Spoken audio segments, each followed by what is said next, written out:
Ghana's President John Dramani Mahama has won his first full four-year term in a close vote being called encouraging by independent election monitors from the region.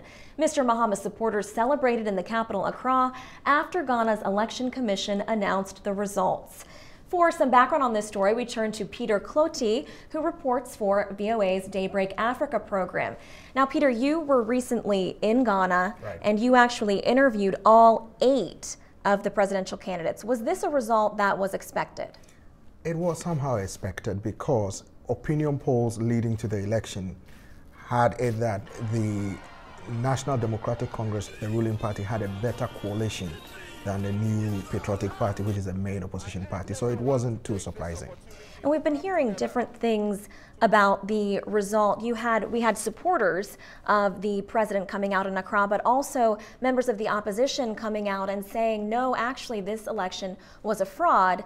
But then you have the independent monitors from ECOWAS, the Economic Community of West African States, saying that it was a clean vote. So which one is correct? It is a clean vote. But one thing people should be mindful of is that since 1992, anytime any opposition party has lost an election, they cry foul. So this is not new.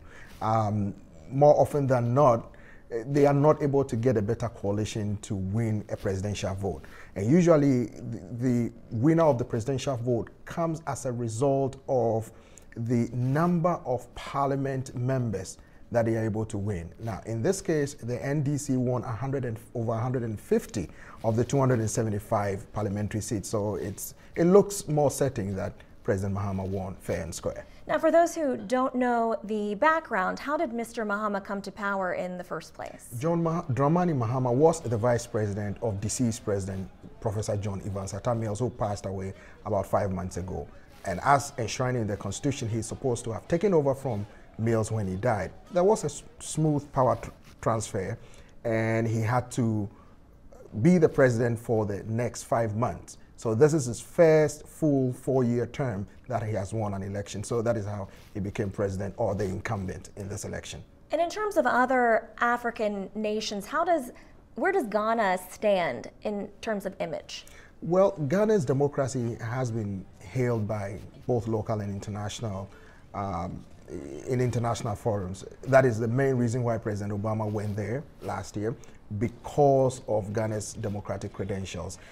Since 1992, the country decided to go democratic after a number of coups d'etats. There was a huge education across the country to even educate people who could not read or write about their rights and responsibilities in a democratic dispensation. And that is what happened. So since 1992, when the Constitution was instituted, Ghana has always been Ghana has gone democratic, and election has been quite successful, free, fair, and transparent. All right, well, thank you, Peter, so much for joining us today.